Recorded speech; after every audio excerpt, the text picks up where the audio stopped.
Hi, everyone. Welcome to the Good Enough Today podcast. I'm your host, Cheremma Lee, and I'm here to remind you all that the Good Enough Today podcast will be on break until January 8th. In the meantime, though, I'll be replaying former episodes that I hope will help you be intentional as you plan for next year and become the best version of yourself right now. Also, I want to thank you all for going along with this journey with me, and hopefully we'll see great things coming in 2026. Happy holidays, everyone. And remember, even when life gets tough and things get hard, you can remain hopeful for tomorrow, but you are absolutely 100% good enough today. Hopeful for tomorrow, good enough today. Oh yeah, hopeful for tomorrow, good enough today. Hi, everyone. Welcome to Good Enough Today, the podcast where we share stories from real people showing up authentically in their spaces, even when life gets tough. I'm your host, Cheremma Lee, and my guest today is Mr. Mark Swiss. Mark Swiss, but I go by Mark the Bad Guy. Everybody in Houston, I go by Mark the Bad Guy. Mark the Bad Guy. All right, we're going to talk about that a little bit. For sure. So we start every episode with your PEM on a scale from 1 to 10. How are you today, physically, emotionally, mentally? Physically, I feel good, but I do know that he's getting more fitness in myself. So I would say, is this a scale of 1 to 10? You said 1 to 10. Mm-hmm. I'm going with physically a 7.5. Okay, that's pretty good. Yeah. I'm going physically 7.5. Emotionally, I'm going with a 9.5, 10. Okay. I'll go 9.5. 9.5. This is lovely. Okay. Yeah. And mentally, I would say another 9.5. Okay, you're rolling. Yeah, I'm rolling. Things are flying right now. I'm definitely winning in a lot of parts of my life, and even a lot of my failures don't even seem like failures. They just seem like just stepping stones to get into where I really want to go. That's awesome, and I'm glad that you brought that up, because that's really where our conversation is about, is you get those failures and how do you move forward. But first, we're gonna back it up. And the second question I ask is, what's bringing you joy right now? What's bringing me joy? I would say that what's bringing me joy is reinventing myself over and over. And my ability, like this last reinvention of myself and how I'm doing all these different activities, all these different projects, because I did come to a point where I was kind of coasting a little bit, because I was making lots of money and just kind of coasting. And then I had new people come into my life, and, it kind of re-energized me. And that's how I end up building these houses, getting to a lot of these different projects. And so, a lot of that is bringing me a lot of joy, because it's not just that I'm doing these things, but I'm seeing a lot of success, obviously, from also being around a lot of very, very highly successful people. That's awesome. One thing that I've seen as a theme is like being around successful people, but we're going to start back to when Mark was Mark back in the day, little Mark, right? Before the bad guy. Before the bad guy. How did you grow this concept of making money? How did that become a thing for you? I grew up in a foster home. So I was actually living on the streets with my mother, who grew up on a Native American reservation in Minnesota. She had some trouble up there and kind of ran and fled that situation and came to Austin and kind of raised a family here. And doing so, we kind of grew up on the streets until I was 5, and that's when I moved to the foster home. And when I was 5, and my brothers and sisters, I have 9 of them total. But I had 3 younger and 2 older at the time. So, what was the question? I'm sorry. How did you go from being that to making money, and where did you switch? Okay, so yeah, that's sorry. I lost track. My mind just flies. No, but anyway, it's okay, because I'll correct. Yes, for sure. So. I've always been a hustler for money, and I've always been good with money because I never really had money. So the money that I had, I was always wanting to hold on to it, but I also wanted to kind of make more. I would say, from cutting yards to doing anything as a child, it was out of necessity, because growing up in foster homes in a situation, we weren't given lots of Christmas presents, lots of gifts, lots of clothes, shoes.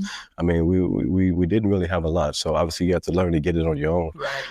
And so, yeah, I remember remember my first official job. I mean, obviously I've done lots of jobs before then with like yard work and just working with my hands, which is what my foster parents taught us a lot, is how to work with your hands and how to be hard workers, which I do think that goes hand in hand, working with your hands and becoming a hard worker.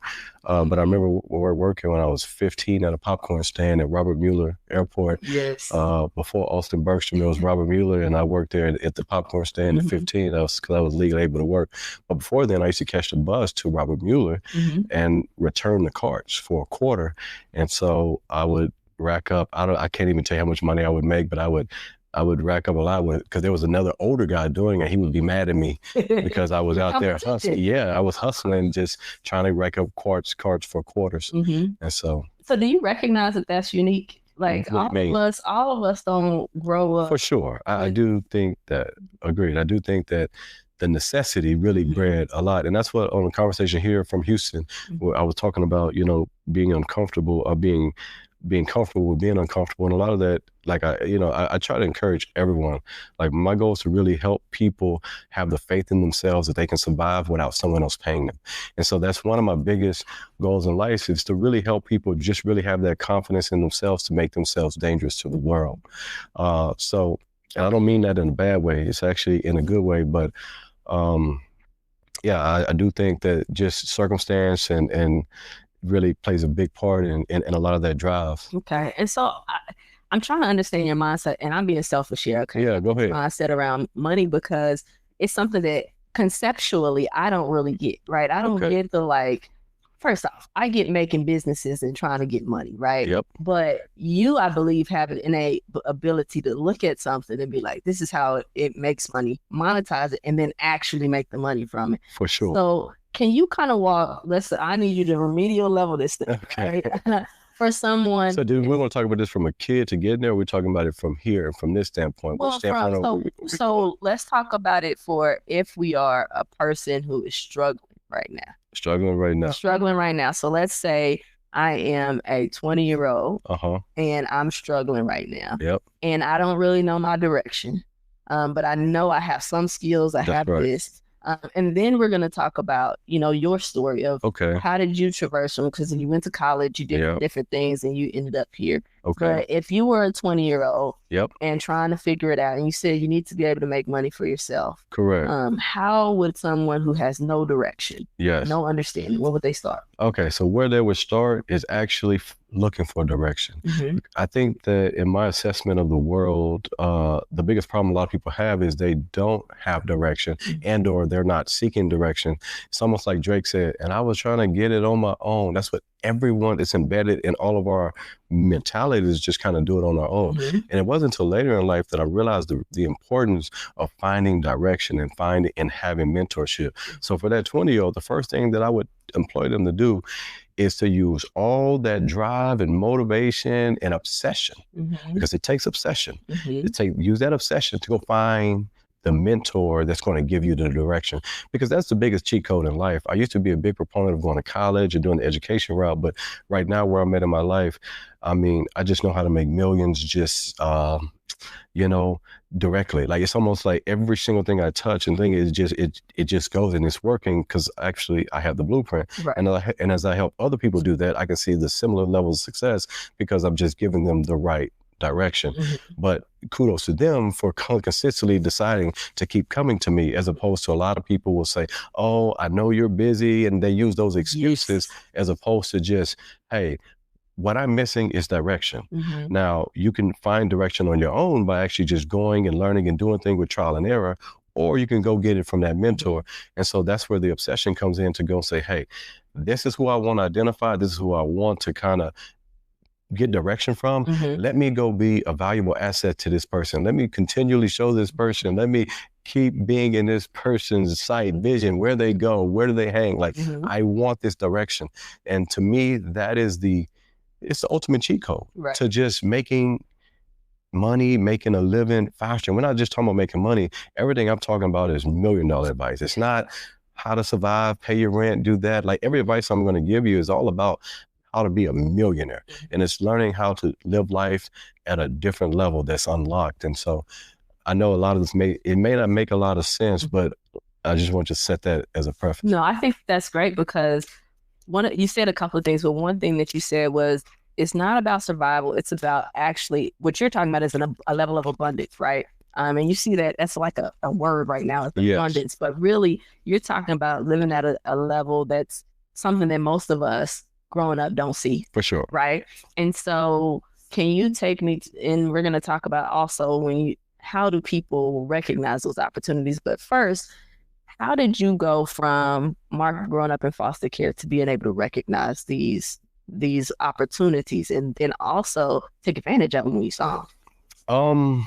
So I guess life is really not about following your dreams. Mm-hmm. And we're taught growing up that life is about following your dreams, whether you want to be a basketball player, a baseball player, a football player, whatever. Like, we're taught to follow our dreams, and we're so single-mindedly focused on following our dreams that we lose sight of what really life is about following opportunity. Mm-hmm. And that same football player, basketball player, baseball players, it has so much opportunity around them that doesn't include actually throwing the football, shooting the basketball, mm-hmm. from the entire college system to the entire court, the ecosystem surrounding where billions of dollars are flowing. And there's so much opportunity around it that people are so focused on that dream, they don't recognize opportunity. And so that gets back to, I'm going to ask you a question. I want you to look at everything around there, mm-hmm. everything in this room. Right.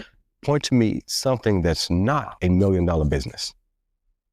Something that's not $1 million business. From the filament in the light bulb to the floor, to the paint on the wall, to the vinyl that it takes to wrap this, to the tree that's outside that wasn't here that they brought it. Point to me something that's not $1 million business. That's a great question. I don't know that answer. I can't see anything right here in our space right now that is not $1 million business. From the concrete outside, yes, to the lines on the concrete, to the paint that it takes to it, like I said, to the filament in the light bulbs, to the grill that's on these, like all these things, everything around you is $1 million business. Mm-hmm. We're just not taught to spot opportunity. Mm-hmm. So what I'm saying is opportunity has always been around us. Mm-hmm. It's always been around us. Mm-hmm. We just didn't know how to spot it. But to learn to spot it goes back to what I first said, is finding direction and mentorship. So that's why my first advice is to let's go find the person that can give us that direction. Mm-hmm. Like the person who decided to make the filament in the light bulb didn't say, I grew up, I want to make the filament in the light bulb. He took advantage of opportunity. Yeah. He put an ecosystem around it. People are looking for, I like to say C, but it's really more than that. And you're just B, and they know the process A, B, C, D, E, F to produce the deliverable G or whatever it is. And so that's why it's important to find that direction, because, you do here, here, here. In result. Mm-hmm. And within a week, your mindset changes from, because most people's mindset is to go to school, to go get a job with a 401k, right? And, make whatever from, I think the average right now is like 60, 70,000 to about 150,000.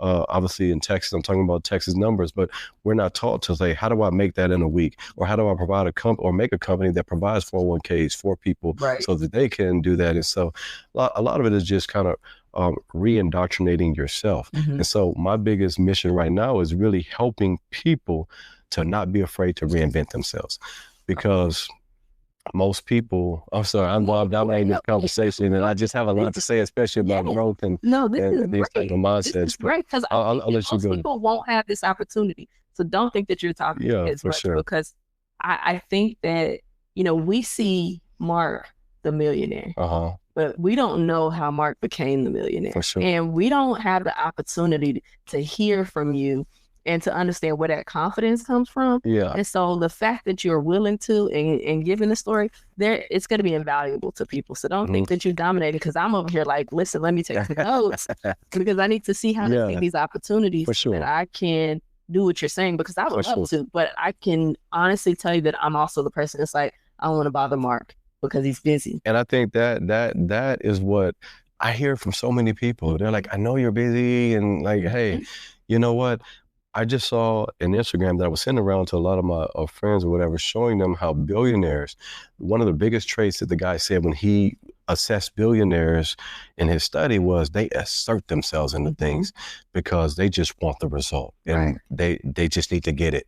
and it is what it is. And so I do hear that passiveness in a lot of people when it comes to going after their dreams, and the timelines that they do is like, oh, I've been looking at this, I studied, and the difference is this other person just did it, and he kept being assertive, and then he was very successful. That's why how most of these people became millionaires, honestly. That's really great because, like I said, that's not something, even asking you to get on this podcast, I was like, man, he's out here making millions. What's he going to get on this podcast, this startup? And you said yes, right? Like, that's crazy. It's crazy because everyone wants to get me on a podcast. Like, a lot of people want to hear the story, the journey, get a lot of advice on a podcast.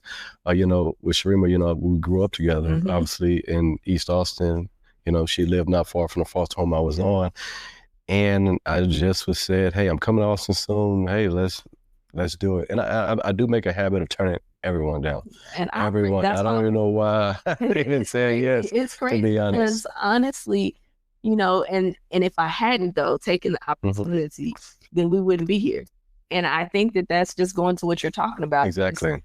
You could have said no, but what if you say yes? That's right. And then who's going to be blessed by this and be able to have the opportunity? So you have really saying yes turned me into like, okay, don't just sit back and say, oh, this person can be busy. If they're busy, they'll tell me no. Correct. And then how do you work through that? So let's talk about so you went to college, you took the traditional route, right? Yes, I did. First off, let's talk about how smart Mark is. Like, I think he's over here like, oh, he sees opportunities. You were like the valedictorian. I was salutatorian of LBJ High School. LBJ High School. And so he was like doing the right things, right? You went to college. What did you go to college for? I went to University of Houston, and I went for electrical engineering and mathematics. Okay. And so that already tells you where Mark is on this, because I did not go to school for mathematics. I can read and write, right? Yeah. But I say that because you took the traditional route first. Correct. Okay. And so you went into college. Were you as successful in college as you thought you would be? I will say that early on, I was not as successful in college. And a lot of it was because there was a lot of distractions, especially because the way I left here thinking I'm never coming back to Austin. Like, this is it.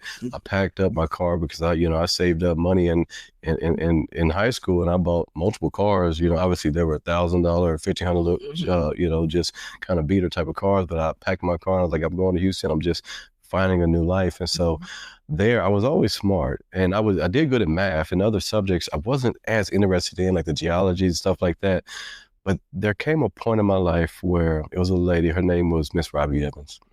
And so she had a program for people like me, right, who for disadvantaged people. And it was a program in the college at the University of Houston called Urban Experience. And so with that program, she gave housing, books, meals, and a lot of things, because it was a point of my college career where I actually couldn't afford to go to college, and all my scholarship, everything was, and I still could not afford it. And so I took out every loan, everything, and I still wasn't going to be able to do it. And so I would say the year before, I just slept out of my car and I just couch surfed. So sometimes I had to sleep in my car. Sometimes I just couch surfed on different people's couches and whatever. And then I would say the next year, she, knowing my story and everything with the Urban Experience program that I don't think is there anymore, which I hate because it really helped someone like me. But anyway,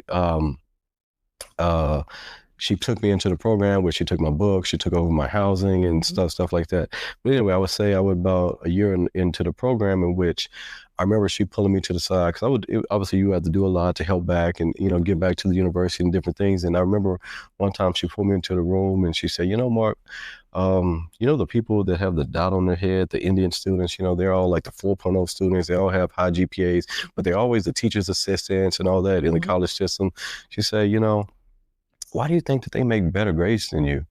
Like, they're not smarter than you. Obviously, you can see your grades. You can see that you're very smart where you want to where you want to apply yourself. Why do you think that they're getting better grades than you? And why do you think that it seems like that they're smarter than you? Because obviously, in deep down inside, you kind of think that because they are getting these 4.0 grades. They know the solution to these problems like it's nothing. But anyway, she said, a lot of these people come through my program. Most of their families raise just enough money so they can get here. And I picked some up at the airport where they didn't even have barely any shoes on their feet. Oh, wow. And so, to be honest, Mark, they got nothing to go back to. So what's the difference between their situation Mm-hmm. and your situation. When I caught that epiphany, Mm-hmm. I went to literally pretty much a 4.0. Oh, Like, okay. I mean, it just took a shift in mindset, the same ability, same everything. But I knew that inherently I had nothing to go back to. Mm-hmm. And, you know, even if I studied 2, 3, or 4 or 5 hours to make myself feel good, Mm-hmm. they were studying 10, 11, 12, 13 a day. Well, what if I studied like that? Right. Which I decided to say, you know what? Well, this is what I'm going to do. Mm-hmm. And man, and they would come to me for answers. It was just a little shift in mindset. Mm-hmm. And, you know, my college career really just kind of skyrocketed from that point, from every aspect of it. Mm-hmm. And so, yeah. Oh, okay. So once you graduated from college. I did. I graduated from college. Then what was your dream job after college? Did you go do that, or what did you do? So my dream job was to work in networking. My phone rings all day. I'm building so many houses. I'm actually building a new project here in Austin. Okay. Here, it's going to be on the lake on 6.6 acres on Lake Travis here. But what was I about to say?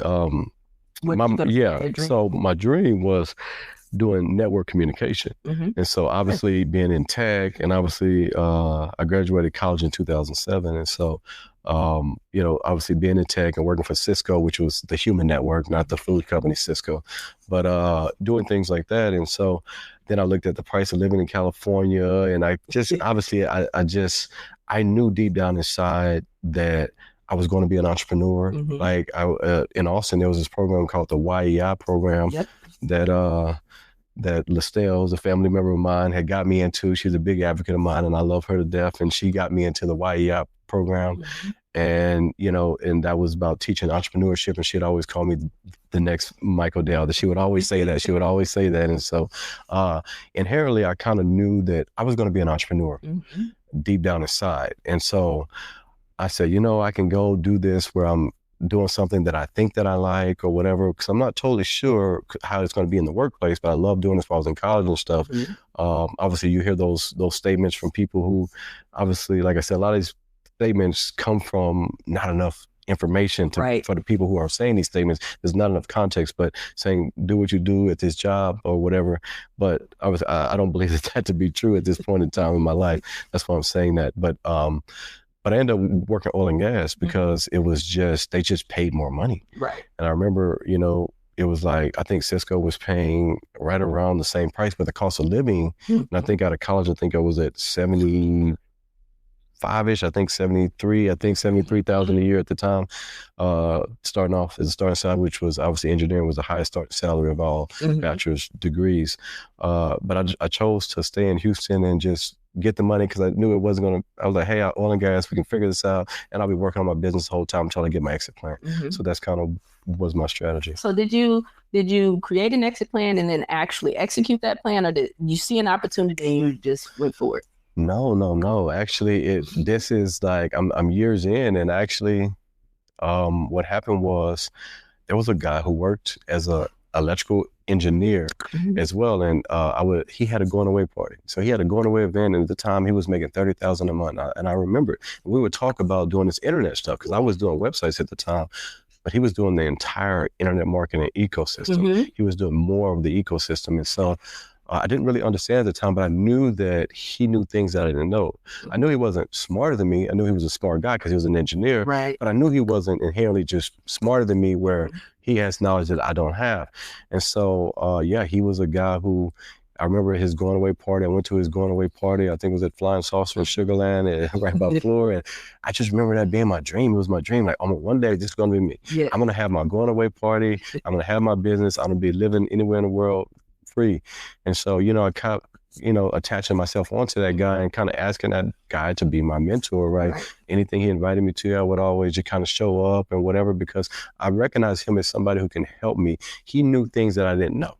And what I wanted to do was to know those things. Yes. And so, and so I would say it was about 9 months later, he had called me on my desk phone at Florida. He knew the extensions, how it worked. He called me on my desk phone. I think it was like 9 a.m.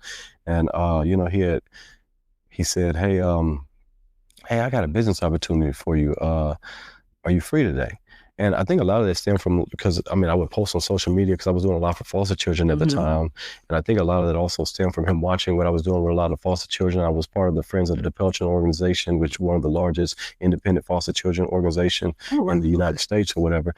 And I was on the board of the Friends of the Depelchin organization, where we did a lot raising money for foster children, as a lot of young professionals. But anyway, he hit my phone and he said, "Hey, are you free today?" And I'm like, "I'm free right now. It's 9 a.m. I got a whole day at work." He's like, no, just come out to work. Just come or whatever. Come out to work. Anyway, we end up meeting at McCormick and Schmidt in Uptown Park in Houston. And man, it was so cliche because he wrote on a napkin. It was so funny because he wrote on a napkin this strategy that we were going to do. And I was like, wow, I've seen that before. Like, it's like, and wow, and this is really it. And this is how you're making it this time. He's like, "How much money do you think I'm making?" He showed me he was making like $100,000 a week. What? And I'm like, oh, I'm in.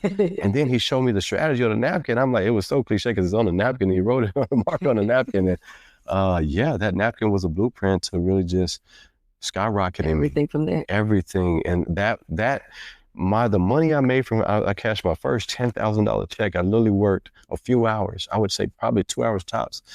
And I cashed a $10,000 check, I would say, in no time.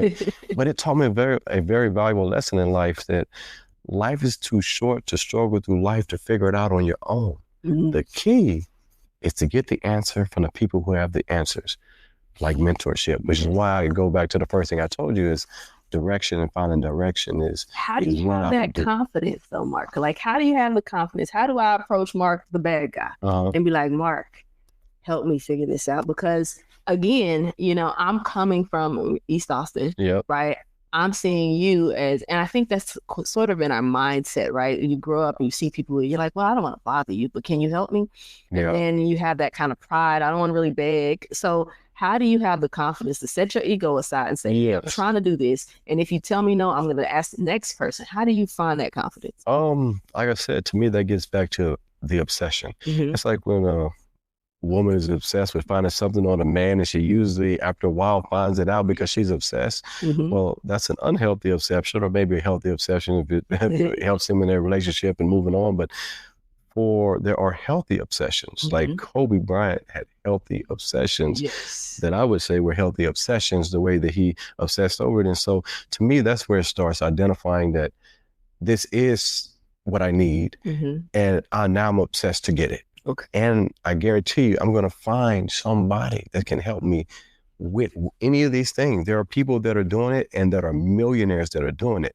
I'm going to go find them. I'm going to go where they are. I'm going to hang. I'm going to the restaurant, the bar, the meetups, the LinkedIn groups, the Facebook, I don't care what it is. Reddit channels, YouTube community, it don't matter. I'm going to find them. Okay, so this is what I've heard from other people who have been successful in the world you had, is that you can write out the blueprint for everybody, but there be a very small percentage of people who will actually follow the blueprint and then be successful. Have you seen, like, what are those people who are following the blueprint? What do they have, and what do you see with them? What I see with them is they are taking nothing that they brought from the past in with them. And I think that's one of the biggest problems that people have, is they say, "Hey, I've worked at Shell, Chevron, Apple, whatever," and they're bringing all this in, where with this new, what we're teaching you, that's why most millionaires, to really teach people, they teach mindset and retraining the mindset first, because the mindset is the first thing holding everybody back, from the comfort level to all of that, where the people who follow the blueprint are the people who are going to just do it blindly. Say, "You know what? This is the blueprint. Let me follow it." Where the other person is going to say, "Oh, but let me do this, and I know this. Let me add this, and I know this." And the problem with that is that, well, guess what? You don't know that, because that what you learn from the corporate structure, from the college system, from the high school systems, from just the education system in general, it was going to bottleneck you at this point, where this advice was not going to bottleneck you. And so they get to their bottleneck because they are bringing in things where I tell people, you need to take what you think that you know and all that, and throw that to East Austin. I got you. And like in Houston, I say, put it on 610 because you have to really start over and learn almost as a baby will learn. Yeah.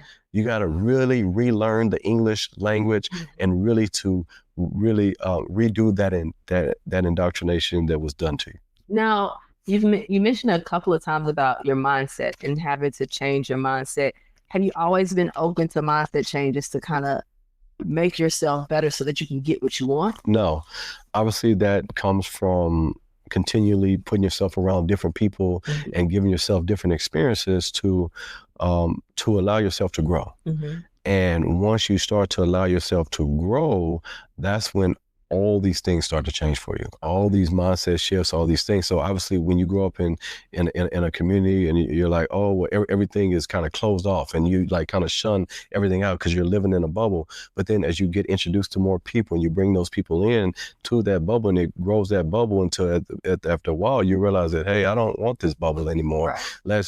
I want to accept other points of view, and if I'm wrong, good. I'm ready to change instantly. And that's another conversation I had on the way here on the drive. I was with some people I had on the phone, was how quickly what I realized a lot of millionaires and billionaires, when they get new information that is better and they know it's better, they change instantly. They don't have to say, let me read. No, they're ready to change overnight, and things are different overnight. It doesn't take an act of Congress or like turning a battleship to get things to change. They want to change and they're going to get it now.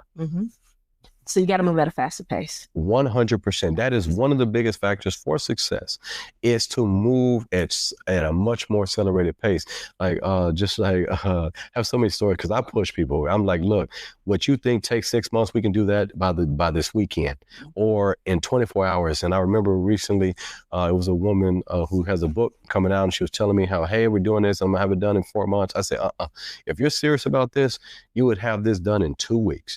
And she was upset, like, Mark, you don't understand. I say, with the availability of AI and all these tools, and you're telling me this is what you want to do, you will have this done in 2 weeks. Otherwise, you're just playing. You just want to sound good. You want to just, you want to play the part, not actually be the part. You want to look the part instead of being the part. So she took that advice, and I remember, I would say it was about 2 or 3 weeks later, she was upset at my advice. But 2 or 3 weeks later, I remember she pulled me to the side in a bar and she say, I want to tell you something. You really kind of hurt my feelings when you said that, but I finished the book and I did it because of you. And I'm glad that you pushed me to do it. And and to be honest, I want her to do it even faster and sooner, because with the availability of AI and all these tools that allow us to ideate and to actually implement and to give us direction for all phases of implementation, we need to be able to bring our ideas out faster so that we're allowed to fail faster. And like I said, I always try to get people to iterate, to speed to iteration, not to speed to be perfect. Like, people will think like, oh, like they're Steve Jobs and like, oh, let's make it perfect, make it perfect. But no, they need speed to iteration, where they need to go ahead, make it, do it, make a mistake, and iterate, while that first other person who is trying to just make it perfect hasn't even understood all the problems along the way, where the other person was on the 4th or 5th revision that made it perfect. Let me just tell you that I'm learning so much. I think that, I brought you here to teach everybody else, but you're like speaking to the things that, even just with this podcast, right? I'm like, hey, I want this to look like this. I want this to look like this. And at some point I'm like, no, you just got to do it. People say to me all the time, like, you just go out and do stuff. But I feel like I do it a lot slower, and I'm still faster than a lot of people. But what you're saying is like, no, you need to exponentially increase your speed. That's right. And just do instead of try and figuring it out. And I'm just thinking. Yeah. At some point you got to do. Yeah, I think it's a lot of paralysis by analysis. And a lot of people, to me, it's almost like a defense mechanism that I think people inherently are a little afraid. And the other people, like I said, what I want people to do is to just do it. Just like the way you send me the message, just imagine a person who goes out there and then asks the mentor or whatever from day one, as opposed to someone say, oh, let me figure it out, let me do this, let me research, and they're 8 months, 9 months in, where that person learned all that day one. Well, where would they be in 9 months compared to the other person? Because they were too afraid to really ask for the mentorship and get that. So do you still get afraid in opportunities? Do I get afraid in opportunities? Yes. So I will say that the reason why I do get afraid in opportunities is because they're becoming so grandiose. Everything, and as I traverse life, it's getting so big. Like the beach house I'm building is, it's on the beach. It's 46 square foot framed. It's just a monster, almost on an acre on the beach, all the way to the beach. And it was scary because I've never built before, I've never developed before, but I'm not afraid to reinvent myself.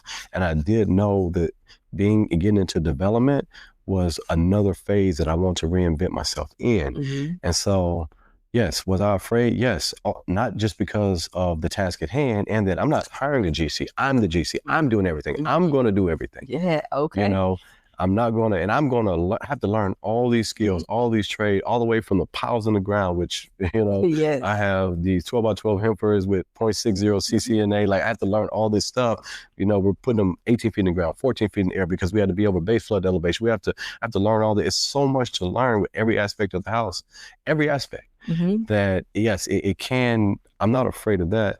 It was just, the money was involved was just, hey, this is going to cost you about $1.5 million. And honestly, there's no bank loans. It's all cash. And so it's like, man, I've really tried and failed at a lot of things. And, I had previously just lost $170,000 cash and something that I just did in the trucking industry. And, when this one came, it was like, damn, this is $1.5 million. And damn, it was scary. Yeah. So all I did was really trust my gut, trust everything that I knew I definitely had mentorship. And I identified that this was the person that I wanted the mentorship from, and they were the individual. Because a lot of people would tell me, I don't know, this is a lot, like everybody wanted me to play it safe. But in my heart, I knew from everything I've been through in my life, everything that I carried with me, as big as I grew my bubble to really just understanding and learning about different parts of life, that this was the right person. And so that helped me take the leap of faith, to be honest. And also knowing that, hey, would I be more mad at myself if I tried and failed as opposed to I didn't do it at all? Right. Which one would I be mad at 5 to 10 years from now? And I knew that I'd be mad at the person who didn't try. So you use your logic to get past your fear. That's right. I use logic that, hey, I'm not gonna be mad at myself. If I tried it, I gave it everything I had and I failed. Right. Even like the travel company, all those things, and I failed at quite a few things. I'm not mad at that. Yeah. I've learned a lot from that. But the fact that dang, I wish I would have did it, or all those regrets, I know that it would have ate me. So I decided to say, hey, I know how to make it. If I mess up, we can make it again. We can, it's that self-efficacy. It's that belief in oneself that really helped me. So I'm glad that you said that, because you've spoken a little bit about your failures. What do you do when you fail? Does it take a shot at your confidence where you're like, dang, maybe I'm not good enough for this, right? What do you do when you fail and it's time to reinvent yourself or pivot? What do you say to yourself? How do you make it so that you just keep going? So I will say, are we talking about this part of life? So in this part of life, I've got mentorship early, like that mentor. I remember one of the things he told me, my first mentor was like, fail often. And the reason for that is so that you don't really know where the failure points are. Like in our head, if you say this is a failure, and so we don't approach that area, you'll never understand. But let's say we try to make it fail, you realize like, wow, that failure point was actually, I didn't even fail. So it takes that sliding scale of failure. And the more that I did that, I trained my mindset and things to, hey, let's take it to failure. Let's go ahead and make it fail, which is it's against school system teaches us, right? It's like, we're so, don't fail and running away from it. That's right. Where it's like, I kind of retrain myself to, let's fail. Let's go see so that I can iterate. And on the next one, it'll always So how be many better. people did you meet that think you're just crazy? A lot of people. I mean, a lot of people meet me. And honestly, at this point in my life, so early on, I would tell people a lot of this stuff and they were like, no, you'll never get there. Yeah. Almost even from friends, family, everybody. So that was a problem early on where it's like, wow, really? You're going to make that kind of money? $100,000 a week? You're going to do that? You're going to make that in a month? You can like Like, no way. Like, obviously, some kid from East Austin, whatever, obviously in the environment I was in. But I knew, and I saw the direction. I saw the people. I saw the money. I knew I could do it. And then now on this side, when I'm telling people about it, it's so grandiose that it's unbelievable. Yes. You know, and say, hey, you can make $100,000 in a day, you know, and people are like their minds are blown, where it's unbelievable. So from this side, it was like, no, you're not going to make it, and that's unattainable. Then on this side, when I speak to people, it's like, really, what are you running game? You trying to impress me? Like, what are you like? Is it a scam? Is it, you know, because it is a lot of scammers out there, and I can acknowledge people's fears when it comes to a lot of that stuff. So, yeah, I kind of, I mean, even when I'm like, my message is almost too grandiose.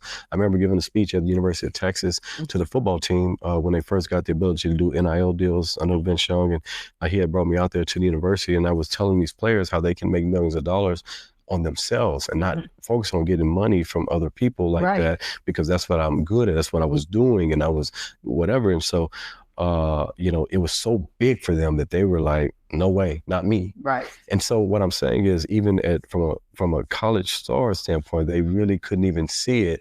And then I remember going to a high school, and I'm just telling these, because everybody else telling these kids to go get a Job Corps, go get jobs, go military. I'm like, man, y'all could really be making $100,000, $200,000, $300,000 in the next, you know, 6 months to a year or 2 years max, whatever. And if you do this, and no one believed me. They just could not believe me. And I'm showing them the numbers. I'm showing them like, hey, look at what we're doing, and kind of giving them game. And it was just so grandiose. So like I said, there's two opposite sides of that. To that. So when you talk to people, how many people actually listen? Man, I've just come to a point in my life where that's part of being the bad guy. My transition to the bad guy, I just started giving you know, I just really just wanted to I feel like at this point I can be a billionaire, and for me to get there, it really takes me tapping into the inner bad guy who really doesn't care about other people's opinions and kind of over explaining to people why I'm doing this and this. It's like, hey, I'll just be the bad guy. Let's just keep it going. And so I would say that the people who do have access to me, obviously from the depth of knowledge that I give them, they obviously are going to take that in. Now, a lot of people don't take action because obviously, like I said, from the indoctrination, they're not really action-oriented people. They want to overthink. They want to bring in corporate America, whatever it is. They can't really just get started. But most people, even those people, are so inspired and like, hey, I love your story. You know, I see it is obtainable, but, you know. Not for me, right? Is that what it is? It kind of is, but for most part, they're just slow at taking steps. Okay. And I don't know what it will take for them to be faster in those steps. And you can't worry about it, right? No, exactly. I'm more like, hey, you know, I got all these big projects that I'm working on in unison, in parallel. Like I started a brand new Amazon brand, I would say, in February, and we're already at $1,200 a day on Amazon sales. And that's just, you know, and it's brand new, no big brand behind it. It's just all using what I know and just applying it to a new product. And then we got 2 more products coming out right now that are on the way. And, you know, I project, you know, honestly, $50,000 to $100,000 a month for each of those. That's crazy to me. Like that's crazy to me. You know what I mean? And I think that and when I say it's crazy, I know that it's true, right? When I say it's crazy, I'm like, I'm believing you, right? And I'm like, okay, well, maybe it's because your energy is in the room, right? And I'm like, nah, what he's talking about is real life. And even for a person like me who will move, right? Who will say, hey, this is it. Yeah. It's like, that dream is big, right? And so I wonder, because you can't bring everybody along with you, right? For sure. And so you've got family, you've got friends who see this. That's right. Why aren't they just following you, Mark? That's a good question. Honestly, that is a good question. That's something that I don't have the answer to. So I can't speak on any one of their behalf. And so what I do know is that as I was trying my best to kind of bring everybody along, that inherently it really slowed my pace down to where I'm at. Like even 2 or 3 years ago, I didn't have these big beach house projects and things and all these buildings and things that I'm doing in development work. Like I'm building a pickleball facility in Pearland. I'm building one in San Antonio. Here is 55,000 square feet. About I think it's on 4 acres. The one in San Antonio here. I mean, a lot of this stuff I wasn't even doing a few years ago, but a lot of that was also because of people I was consistently around. When I changed my environment to completely just kind of be around just high energy, high net worth, high functioning people, honestly, every day concatenated on the previous day so much faster, where, man, just my wins were just really winning. And yeah, I'm definitely winning right now. Yes. Yes. And so it's so interesting because it kind of brings into the law of attraction and things like that. And not being able to take everyone with you.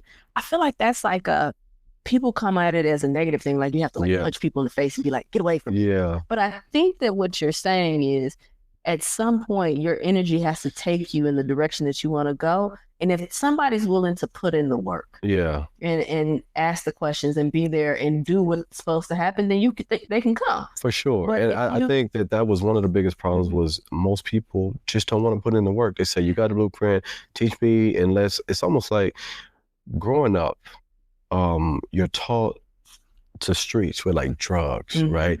And people put people on easily by fronting them drugs, doing this, and it's almost like an immediate impact, and now they're whatever. So people have that similar type of mentality for putting on, where what I'm talking about, it takes you to dive in these books, dive in these courses, dive in what we're doing, dive in learning these CRMs, ecosystems, all these things that make it that you have to dive into.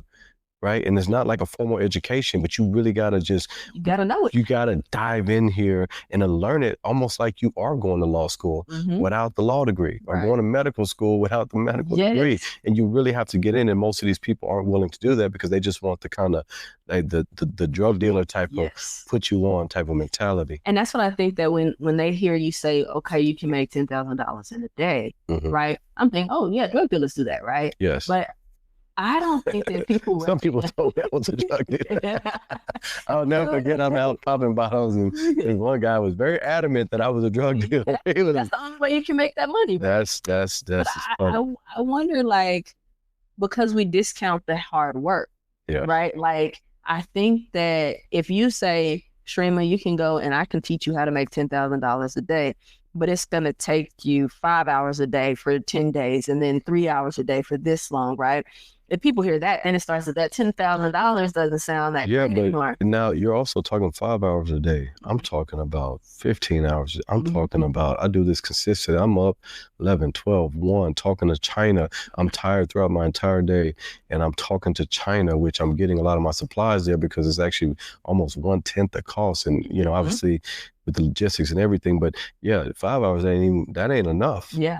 If you really want to get to what I'm talking about, it takes more than that. Almost like what Kobe said. He talked about how he would start earlier in practice from like 4 or 5 times a day for 2-hour sessions. That's 8 to 10 hours a day for him to learn his craft, where, like he said, in 6 months, I'm 4 or 5 years ahead of you. Yes. When you're only doing 2 hours a day. So in 6 months, I'm 4 or 5 years ahead of you. No matter what you do, you can't catch up. And it's that same mentality that we're putting into everything that we're doing. And I think the work ethic, and I feel like there's this idea that it has to feel good, right? That it's going to feel good to me to do it. And that if it doesn't feel good, I don't want to do it. But I don't know a person that I've come across that is making money who just feels good about it all the time. People want to say that, oh, it is dedication and motivation. I think it's just a commitment to being consistent. I'm going to get up. I'm going to do this because this is what needs to happen. How do you can you teach that to someone? Especially what I'm talking about is more like young people, but even to a person who feels like there's no hope. Is there hey, be consistent and see what happens? Consistency is not enough. And I think that a lot of these things get overdone, saying in a simplistic form, and it's not enough context. Like I said, a lot of these advice people give them, like be humble and all that, there's not enough context there because that's not true. Being humble will not get you there. I don't care who's telling you that. Being humble will not get you there. It is what it is. And like, who's telling that advice? But consistency is a part of the equation. Okay. Right. But you have to have a why. Why am I staying up late? Why am I waking up early? Almost like a woman who has cancer and has to go vegan. Right? There's a why there. She wants to live so she can see her grandchildren or her daughter or whatever. She has a why where she's going to be vegan, where I won't last a day or two. Yes. Right? Because she has a why. And that why is a big difference to, you can be as consistent as you want, but also if you don't have the right direction, it doesn't matter. Yeah, that's true. Right? If you're over here doing these things, I'm like, you're doing stuff from 2015. Yeah. You're doing online stuff, you're doing radio ads, you're doing whatever you're doing. You're talking about SEO from 2020. Like, man, what? We're leveraging real AI tools to really recursively do this. Actually talk to the Google bots, right? We're doing rich snippet data. We're using JSONs. We're doing things that all this you don't even see. Yeah. Right? And most people, they don't, without the right direction, if they just do it based on what they research and what's freely out there, well, you're only going to learn it, like I said, from those people who know how to do it because they know how to get it fast. Yes. Like, I can start any business and have that jumping. Actually, I did a podcast myself and by marketing it, and we got to top 60 in the world. Literally in like I would say, it was a podcast ranker. They said, hey, you reached top 60. Number 1 in personal journals, number 5 here, whatever in the world. I was like, wow. Right. It was crazy, but it's because I just used the same blueprint. So this is interesting because one, right. I got a podcast and I can figure that out. But like really conceptually, that I like the fact that you said about the direction, because I'm just going to use a personal story right here. I'm trying to do this podcast, trying to learn how to produce it and do some different stuff with the video. I have no idea what I'm doing. I can watch YouTube videos and it can take me 52 minutes to try to sift through that video. And I might have gotten like a smidget of the answer that I need. Yeah. Right. And so I've spent an hour and it's not even what's going to get me to it. So now I have to spend 10 hours. That's right. And I'm being consistent. That's right. Right. And I'm working toward it. But then I could just go find the person and say, hey, can you tell me how to do this real quick? That's right. And you just give me the blueprint. I'm willing to do the work, but I need the blueprint. That's right. And it could take me them 10 minutes to show me what I've just spent 10 hours to do. That's right, which is why consistency is not enough.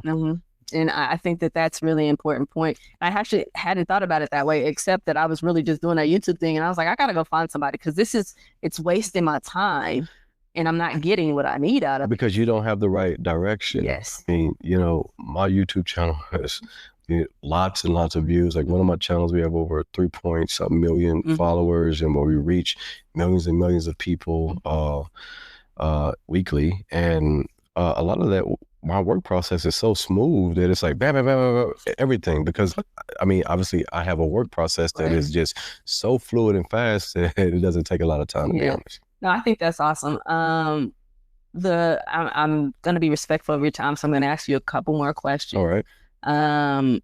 What's the most lucrative thing for you right now?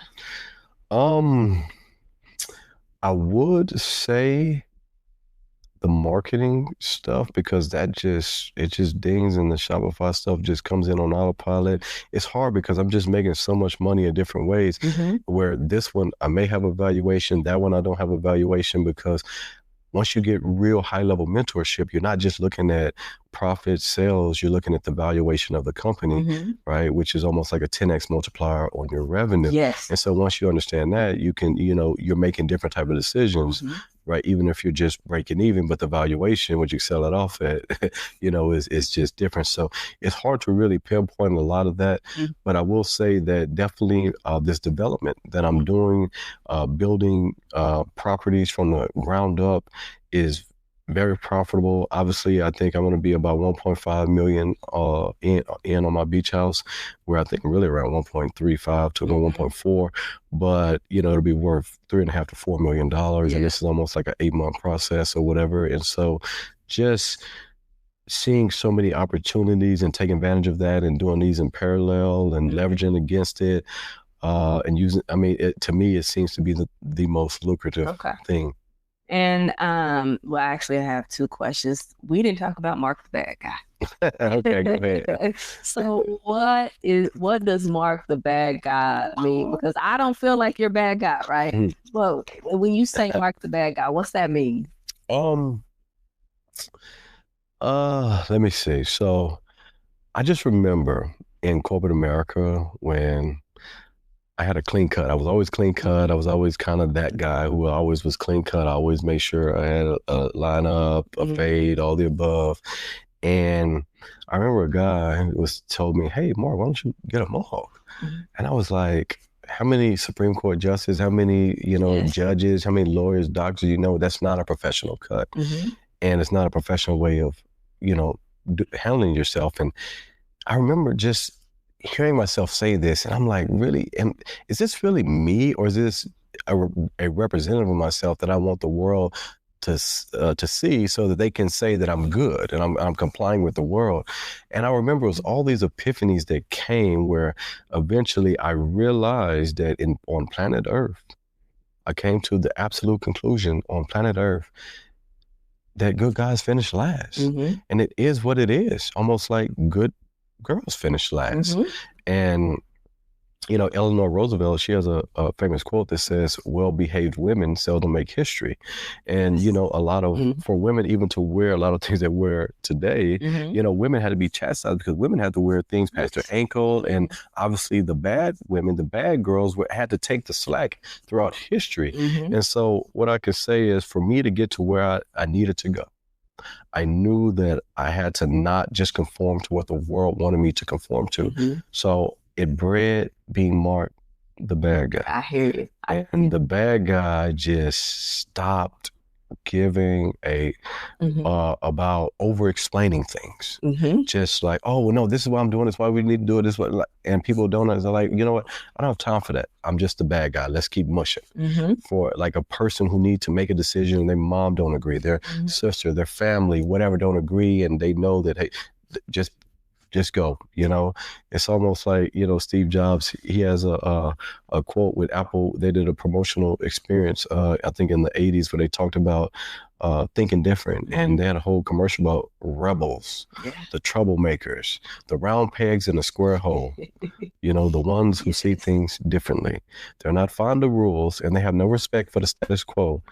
You can quote them, glorify, or vilify them, but what you can't do is ignore them, because they change things. They push the human race forward.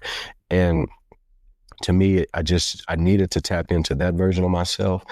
And now, like, obviously we all have levels that we do care, because I don't want even people say that, but just the less that we care.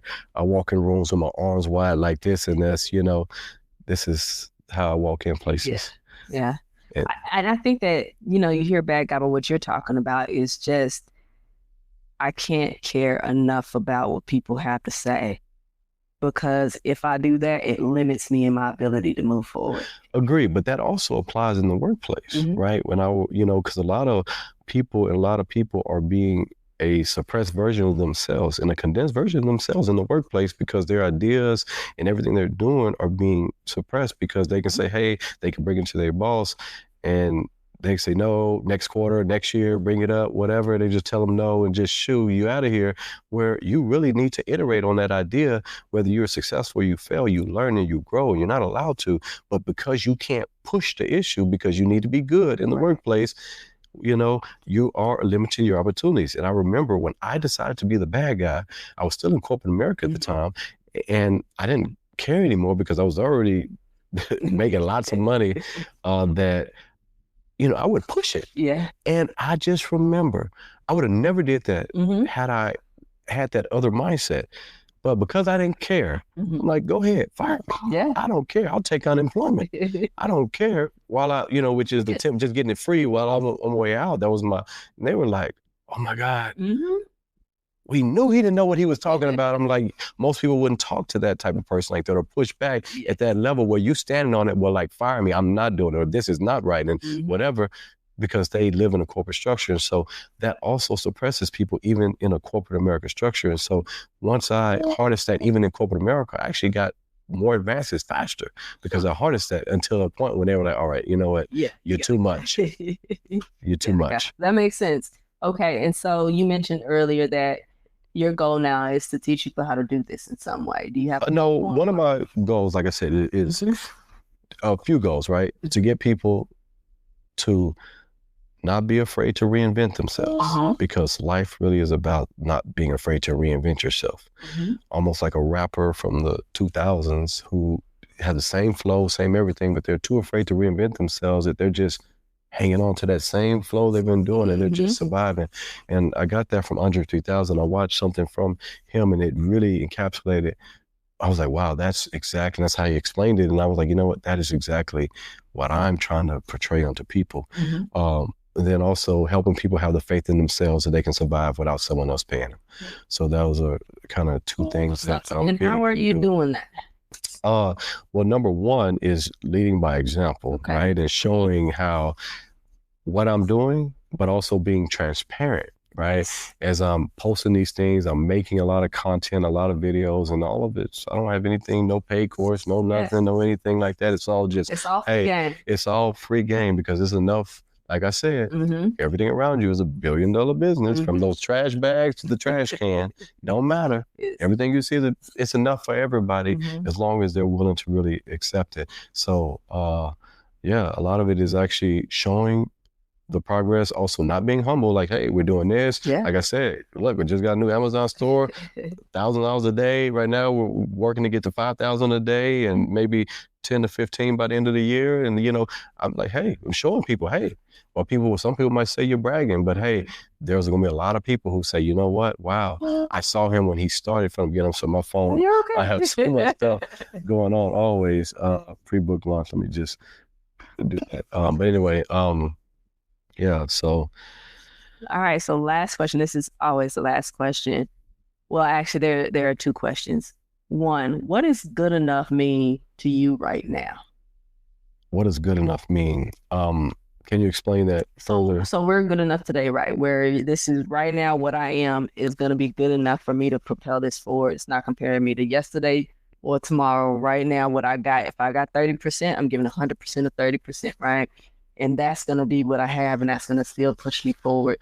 So for you, and that can look different for a lot of different people. Yes. So what is good enough for you? I mean, good enough for me is just knowing yourself. Like you said, everyone has a scale of what good enough is, and everybody has different physical abilities, mental abilities, and it's really knowing yourself, saying, hey, if you know I could do more, if I know I'm not maximizing myself, then obviously, you know, what you did was not good enough. And that's all just an internal thing. But when you can feel satisfied and say, man, I really work more toward my capacity as a human being, then to me, that's good enough.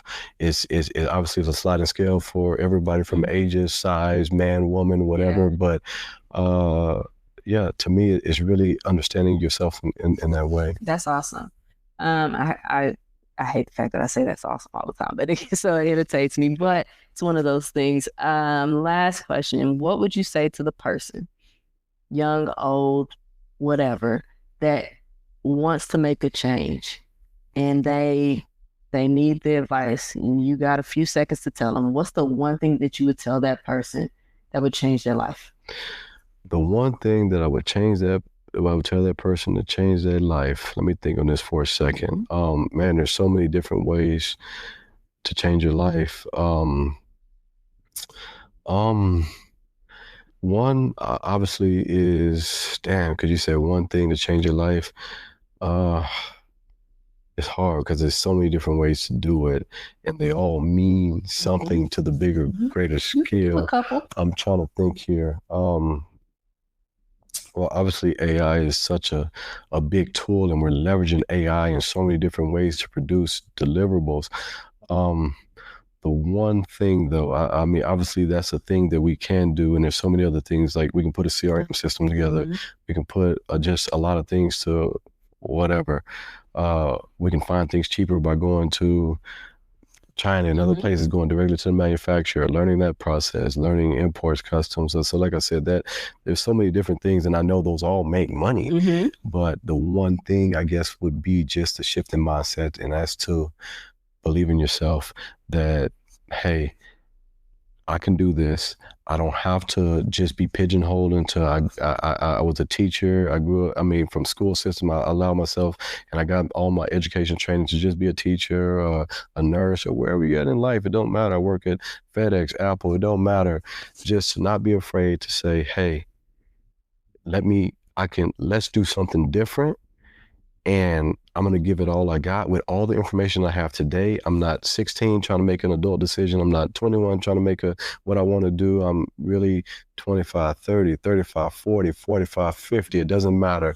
You can really make a change for yourself and just believe in yourself. And a lot of that just obviously takes just being vulnerable, like you said, taking your pride, your ego, putting that on in East Austin on 610 or whatever, and saying, hey, let me go get the answer from the people that got those answers, and then let me implement exactly the way they told me.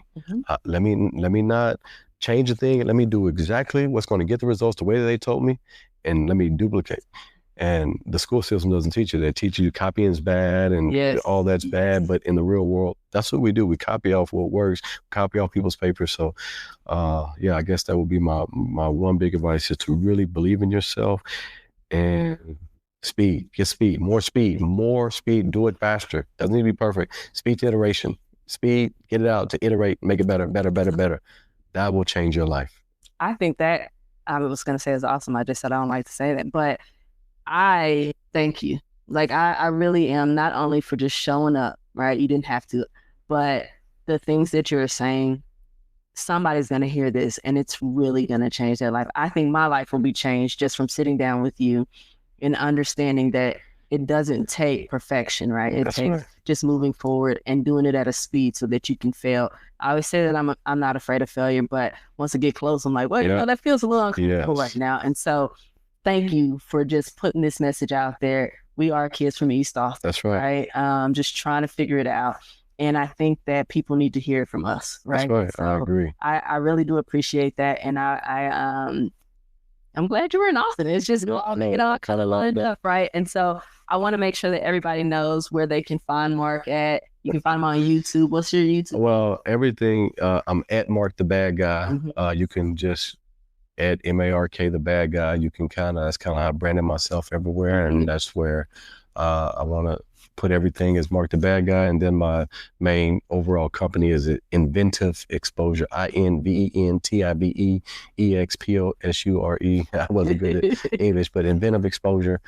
That's kind of like my overarching business entity or whatever. But you can find me Mark the Bad Guy anywhere. I don't bite.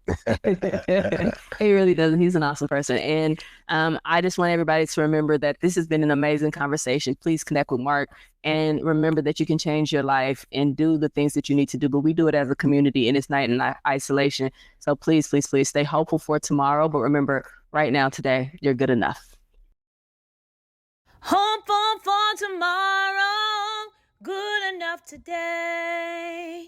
Oh yeah, hope for tomorrow, good enough today.